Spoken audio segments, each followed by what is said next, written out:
Hello friends, welcome to GK mind game. ಪ್ರಶ್ನೆಗಳ ಸಂಪೂರ್ಣ ಮಾಹಿತಿಗಾಗಿ ವಿಡಿಯೋನ ಎಲ್ಲೂ ಸ್ಕಿಪ್ ಮಾಡದೆ ಕಂಪ್ಲೀಟಾಗಿ ನೋಡಿ. ಇವತ್ತಿನ ಪ್ರಶ್ನೆಗಳಲ್ಲಿ ಮೊದಲನೇ ಪ್ರಶ್ನೆ, ನಮ್ಮ ಭಾರತದ ರಾಷ್ಟ್ರಗೀತೆಯನ್ನು ಹಾಡಲು ಎಷ್ಟು ಸೆಕೆಂಡುಗಳು ತೆಗೆದುಕೊಳ್ಳುತ್ತದೆ? Options: A 47 second, B 52 second, C 63 second, D 75 second.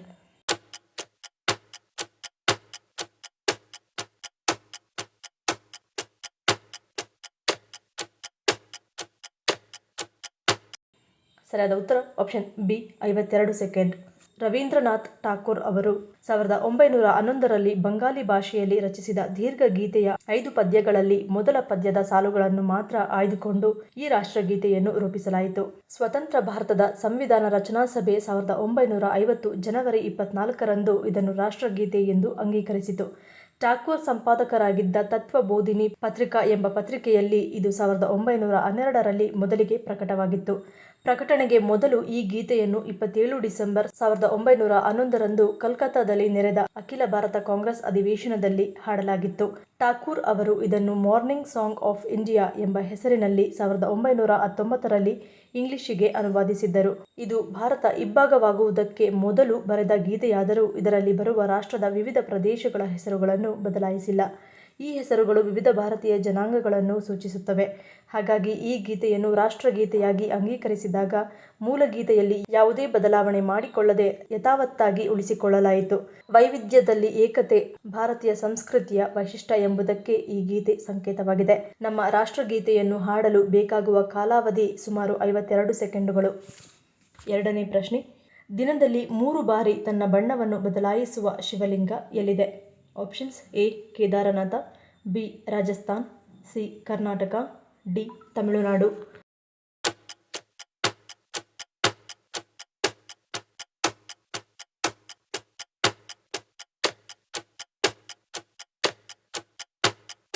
ಸರಿಯಾದ ಉತ್ತರ ಆಪ್ಷನ್ ಬಿ ರಾಜಸ್ಥಾನ್. ರಾಜಸ್ಥಾನದ ಧೋಲ್ಪುರ್ನಲ್ಲಿರುವ ಅಚಲೇಶ್ವರ ಮಹಾದೇವ ದೇವಾಲಯವು ರಾಜಸ್ಥಾನದ ಅತ್ಯಂತ ಪ್ರಸಿದ್ಧ ದೇವಾಲಯಗಳಲ್ಲಿ ಒಂದಾಗಿದೆ. ಈ ದೇವಾಲಯದಲ್ಲಿನ ಶಿವಲಿಂಗವು ದಿನಕ್ಕೆ 3 ಬಾರಿ ತನ್ನ ಬಣ್ಣವನ್ನು ಬದಲಾಯಿಸುತ್ತದೆ. ಬೆಳಗ್ಗೆ ಈ ದೇವಾಲಯದಲ್ಲಿನ ಶಿವಲಿಂಗವು ಕೆಂಪು ಬಣ್ಣದಲ್ಲಿರುತ್ತದೆ, ಮಧ್ಯಾಹ್ನ ಕೇಸರಿ ಬಣ್ಣದಲ್ಲಿರುತ್ತದೆ ಮತ್ತು ಸಂಜೆಯಾಗುತ್ತಿದ್ದಂತೆ ಇದರ ಬಣ್ಣ ಕಪ್ಪಾಗುತ್ತದೆ. ಈ ದೇವಾಲಯದಲ್ಲಿನ ಶಿವಲಿಂಗದ ಬಣ್ಣ ಬದಲಾಗಲು ಕಾರಣವೆಂಬುದು ಇಂದಿಗೂ ತಿಳಿದಿಲ್ಲ. ಈ ದೇವಾಲಯಕ್ಕೆ ಅವಿವಾಹಿತರ ಹುಡುಗಿಯರು ಮದುವೆಯಾಗುವ ಆಸೆಯನ್ನಿಟ್ಟುಕೊಂಡು ದೇವಾಲಯಕ್ಕೆ ಭೇಟಿ ನೀಡಿದರೆ ಅವರಿಗೆ ಶೀಘ್ರದಲ್ಲೇ ಕಂಕಣ ಬಲ ಕೂಡಿ ಬರುತ್ತದೆ ಎನ್ನುವ ನಂಬಿಕೆ ಇದೆ. ಈ ದೇವಾಲಯದಲ್ಲಿ ಶಿವನ ಕಾಲ್ಬೆರಳುಗಳಿವೆ ಎಂದು ಇಲ್ಲಿನ ಜನರು ನಂಬುತ್ತಾರೆ. ಮೂರನೇ ಪ್ರಶ್ನೆ, ಎಷ್ಟೇ ವಯಸ್ಸಾದರೂ ನಮ್ಮ ಮೂಳೆಗಳು ಬಲಿಷ್ಠವಾಗಿರಲು ಯಾವುದನ್ನು ಸೇವಿಸಬೇಕು? ಆಪ್ಷನ್ಸ್: ಎ ಹಾಲು, ಬಿ ಪಾಲಕ್, ಸಿ ಮಾಂಸ, ಡಿ ಕಡಲೆಬೀಜ.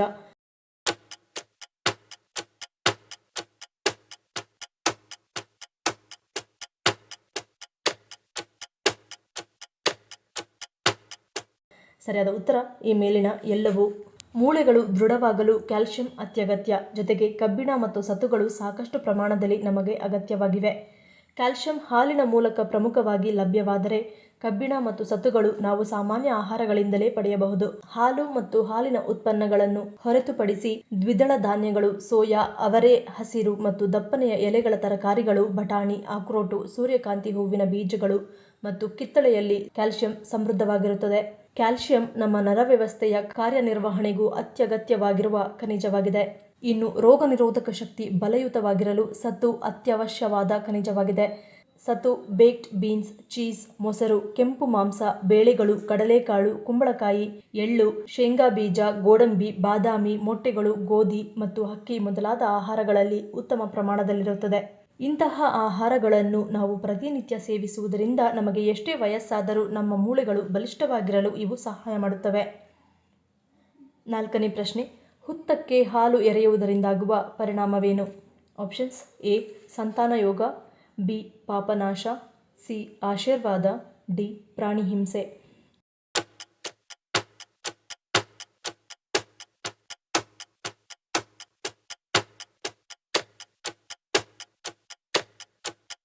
ಸರಿಯಾದ ಉತ್ತರ ಆಪ್ಷನ್ ಡಿ ಪ್ರಾಣಿ ಹಿಂಸೆ.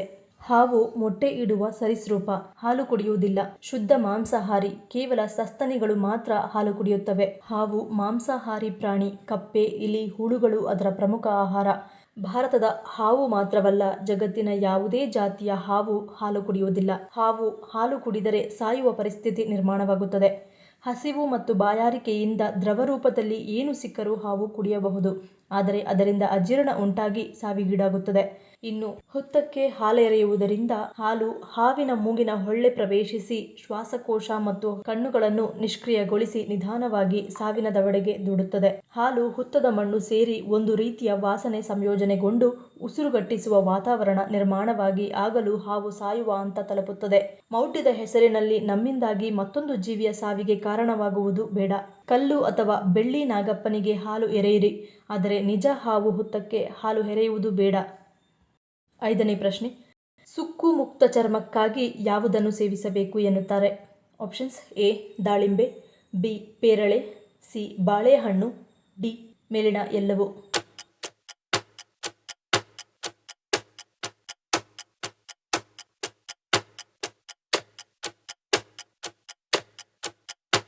ಸರಿಯಾದ ಉತ್ತರ ಆಪ್ಷನ್ ಡಿ ಮೇಲಿನ ಎಲ್ಲವೂ. ಚರ್ಮದ ಆರೋಗ್ಯಕ್ಕೆ ವಿವಿಧ ಜೀವಸತ್ವಗಳು, ಖನಿಜಾಂಶಗಳು, ಆಂಟಿ ಆಕ್ಸಿಡೆಂಟ್ಗಳಿರುವ ಹಣ್ಣುಗಳನ್ನು ಸೇವಿಸುವುದು ಉತ್ತಮ. ಋತುಮಾನಕ್ಕೆ ಸರಿಯಾಗಿ ಸಿಗುವ ಹಣ್ಣುಗಳ ಸೇವನೆ ಉತ್ತಮ, ಆದರೆ ಮಿತವಾಗಿ ಸೇವಿಸಿ. ಹಣ್ಣುಗಳ ಜೊತೆಗೆ ದಿನವಿಡೀ ಸಾಕಷ್ಟು ನೀರು ಕುಡಿಯುವುದು ಇನ್ನೂ ಉತ್ತಮ. ಒಣಬೀಜಗಳು, ನೇರ ಪ್ರೋಟೀನ್ಗಳ ಸೇವನೆಯು ಚರ್ಮದ ಆರೋಗ್ಯಕ್ಕೆ ಮುಖ್ಯ ಕಾರಣವಾಗುತ್ತವೆ. ಬಾಳೆಹಣ್ಣು vitamin A, B, C, dopamine, ಕ್ಯಾಟೆಚಿನ್ಗಳಂತಹ ಉತ್ತಮಾಂಶಗಳನ್ನು ಹೊಂದಿದೆ. ಇವೆಲ್ಲ ಚರ್ಮವನ್ನು ಹೈಡ್ರೇಟ್ ಮಾಡುತ್ತವೆ ಹಾಗೂ ಸೂಕ್ಷ್ಮ ರೇಖೆಗಳು ಮತ್ತು ಸುಕ್ಕುಗಳ ನೋಟವನ್ನು ಕಡಿಮೆ ಮಾಡಲು ಸಹಾಯ ಮಾಡುತ್ತವೆ. ಪೇರಳೆ ಹಣ್ಣು ಕೂಡ ಆರೋಗ್ಯಪೂರ್ಣ ಆಹಾರಗಳಲ್ಲಿ ಒಂದಾಗಿದೆ. ಇದರಲ್ಲಿ vitamin C, vitamin A, lycopene, anti ಆಕ್ಸಿಡೆಂಟ್ಗಳು ಸಮೃದ್ಧವಾಗಿದ್ದು ಇವೆಲ್ಲ ಫ್ರೀ ರಾಡಿಕಲ್ಗಳಿಂದ ಉಂಟಾಗುವ ಹಾನಿಯಿಂದ ಚರ್ಮವನ್ನು ರಕ್ಷಿಸುತ್ತದೆ. ಇನ್ನು ದಾಳಿಂಬೆ. ಆರೋಗ್ಯಪೂರ್ಣ ಹಣ್ಣುಗಳಲ್ಲಿ ದಾಳಿಂಬೆ ಕೂಡ ಒಂದು. ದಾಳಿಂಬೆ ವಿಟಮಿನ್ ಸಿ ಹಾಗೂ ಪಾಲಿಫಿನಾಲ್ಗಳಂತಹ ಉತ್ತಮಾಂಶಗಳಿಂದ ತುಂಬಿದೆ. ಇದು ಫ್ರೀ ರಾಡಿಕಲ್ ವಿರುದ್ಧ ಹೋರಾಡಲು, ಕಾಲಜನ್ ಉತ್ಪಾದಿಸಲು ಉತ್ತೇಜನ ನೀಡುವ ಮೂಲಕ ತ್ವಚೆಯ ಆರೈಕೆಗೆ ಕೊಡುಗೆ ನೀಡುತ್ತದೆ. 6ನೇ ಪ್ರಶ್ನೆ. ಏಷ್ಯಾದ ಮೊದಲ ವಿದ್ಯುತ್ ಬೀದಿ ದೀಪ ಯಾವ ದೇಶದಲ್ಲಿ ಬೆಳಗಿತು?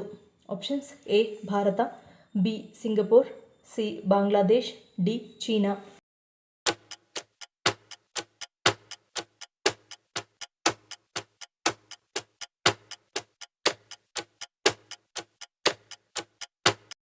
ಸರಿಯಾದ ಉತ್ತರ ಆಪ್ಷನ್ ಎ ಭಾರತ.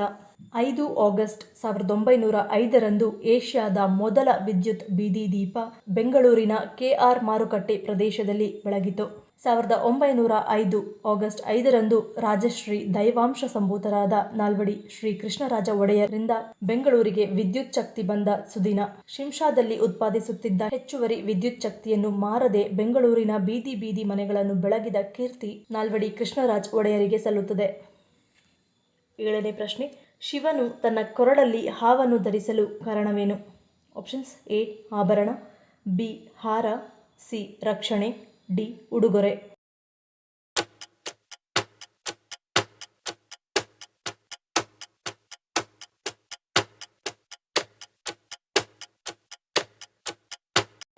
ಸರಿಯಾದ ಉತ್ತರ ಆಪ್ಷನ್ ಸಿ ರಕ್ಷಣೆ. ಹಿಂದೂ ಧರ್ಮದಲ್ಲಿ ಮೊದಲಿನಿಂದಲೂ ಹಾವನ್ನು ದೈವಶಕ್ತಿ ಇರುವ ಜೀವಿ ಎಂದು ಪರಿಗಣಿಸಲಾಗುವುದು. ಅಂತೆಯೇ ನಾಗರ ಹಾವನ್ನು ನಾಗದೇವತೆ ಎಂದು ಪರಿಗಣಿಸಲಾಗುವುದು. ಪುರಾಣ ಮತ್ತು ಪವಿತ್ರ ಗ್ರಂಥಗಳಲ್ಲಿ ಹಾವು ಮತ್ತು ಶಿವನಿಗೆ ಸಂಬಂಧಿಸಿದಂತೆ ಹಲವಾರು ಕಥೆಗಳಿವೆ. ಸಮುದ್ರ ಮಂಥನ ಮಾಡುವಾಗ ವಾಸುಕಿ ಹಾವನ್ನು ಬಳಸಲಾಯಿತು. ಆ ಸಂದರ್ಭದಲ್ಲಿ ಹೊರಬಂದ ವಿಷವನ್ನು ಶಿವನು ಕುಡಿದು ಗಂಟಲಲ್ಲಿಯೇ ಇಟ್ಟುಕೊಂಡನು. ಇದರಿಂದ ಸೃಷ್ಟಿ ನಾಶವಾಗುವುದನ್ನು ತಡೆದನು ಎನ್ನಲಾಗುವುದು. ಇನ್ನು ಶಿವನ ಕುತ್ತಿಗೆ ಸುತ್ತಿದ ಹಾವು 3 ಸುತ್ತು ಸುತ್ತಿರುತ್ತದೆ. ಈ 3 ಸುತ್ತುಗಳು ವರ್ತಮಾನ, ಭವಿಷ್ಯಕಾಲ ಮತ್ತು ಭೂತಕಾಲವನ್ನು ಪ್ರತಿನಿಧಿಸುವುದು. ಅಂದರೆ ಶಿವನು ಸಮಯದಿಂದ ಸ್ವತಂತ್ರನಾಗಿದ್ದಾನೆ, ಅಂತೆಯೇ ಸಮಯವನ್ನು ನಿಯಂತ್ರಿಸುತ್ತಾನೆ ಎನ್ನುವುದನ್ನು ತೋರಿಸುತ್ತದೆ.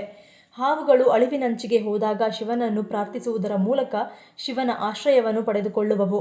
ಹಾವುಗಳು ಶೀತದಿಂದ ಬಳಲಿದಾಗ ಶಿವನ ದೇಹವು ಉಷ್ಣವನ್ನು ಪಡೆಯಲು ಶಿವನ ಹತ್ತಿರ ಸಮೀಪಿಸುತ್ತವೆ. ಶಿವನು ಸಹ ಅವರ ರಕ್ಷಣೆಗಾಗಿ ಆಭರಣಗಳ ರೂಪದಲ್ಲಿ ಹಾವುಗಳನ್ನು ಧರಿಸುತ್ತಾನೆ ಎಂದು ಹೇಳಲಾಗುತ್ತದೆ. 8ನೇ ಪ್ರಶ್ನೆ. ತಂಗಳು ರಾಗಿ ಮುದ್ದೆಯನ್ನು ತಿನ್ನುವುದರಿಂದಾಗುವ ಪ್ರಯೋಜನವೇನು? ಆಪ್ಷನ್ಸ್: ಎ ಶುಗರ್ ನಿಯಂತ್ರಣ, ಬಿ ರಕ್ತಹೀನತೆ ನಿವಾರಣೆ, ಸಿ ಇಮ್ಯುನಿಟಿ ಬೂಸ್ಟರ್, ಡಿ ಮೇಲಿನ ಎಲ್ಲವೂ.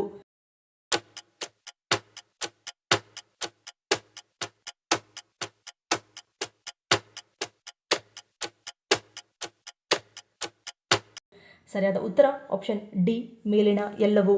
ರಾಗಿ ಒಂದು ಪೌಷ್ಟಿಕ ಧಾನ್ಯ. ರಾತ್ರಿ ಉಳಿದ ರಾಗಿ ಮುದ್ದೆಯನ್ನು ಅಂಬಲಿ ಮಾಡಿ ಕುಡಿಯುವ ರೂಢಿ ಇನ್ನೂ ಕೆಲವು ಹಳ್ಳಿಗಳಲ್ಲಿ ಇದೆ.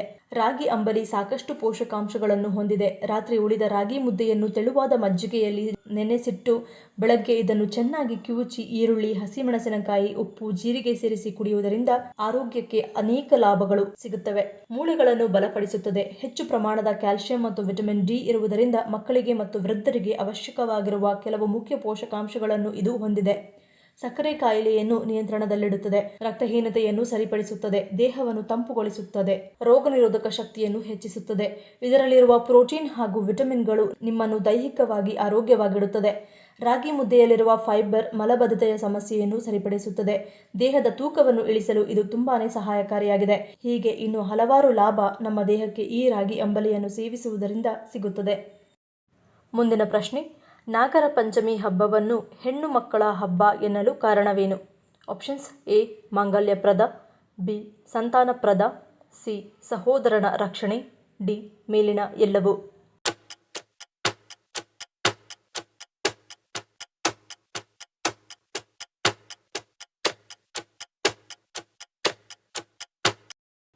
ಸರಿಯಾದ ಉತ್ತರ ಆಪ್ಷನ್ ಡಿ, ಮೇಲಿನ ಎಲ್ಲವೂ. ನಾಗರ ಪಂಚಮಿಯ ಹಿಂದಿನ ದಿನ ಸಹೋದರಿ ನಾಗದೇವತೆಗೆ ಬೇಡಿಕೊಂಡರೆ ಸಹೋದರನಿಗೆ ಲಾಭ ಹಾಗೂ ರಕ್ಷಣೆ ಸಿಗುತ್ತದೆ ಎನ್ನಲಾಗುತ್ತದೆ. ನಾಗರ ಪಂಚಮಿ ಮಾಂಗಲ್ಯಪ್ರದ ಹಾಗೂ ಸಂತಾನಪ್ರದ ಎಂಬ ನಂಬಿಕೆ ಇದೆ. ಉತ್ತರ ಕರ್ನಾಟಕದಲ್ಲಿ ನಾಗರ ಪಂಚಮಿ ವಿಶೇಷಗಳಿಂದ ಕೂಡಿರುತ್ತದೆ. ತವರಿಗೆ ಹೆಣ್ಣು ಮಕ್ಕಳನ್ನು ಆಹ್ವಾನಿಸಿ ಉಡುಗೊರೆ ನೀಡಿ ಗೌರವಿಸಲಾಗುತ್ತದೆ. ಜನಪದ ಕಥೆಯ ಪ್ರಕಾರ ನಾಗರ ಪಂಚಮಿ ಬರುವುದು ಮುಂಗಾರಿನ ರಭಸದ ದಿನಗಳ ಮಧ್ಯೆ. ಈ ಕಾಲದ ಕೃಷಿ ಚಟುವಟಿಕೆಗಳು ಒಂದು ಹಂತ ತಲುಪಿರುತ್ತದೆ. ಈ ಕಾಲದಲ್ಲಿ ಕೀಟ ಮಿಡತೆಗಳ ಹಾವಳಿ ಅಧಿಕ.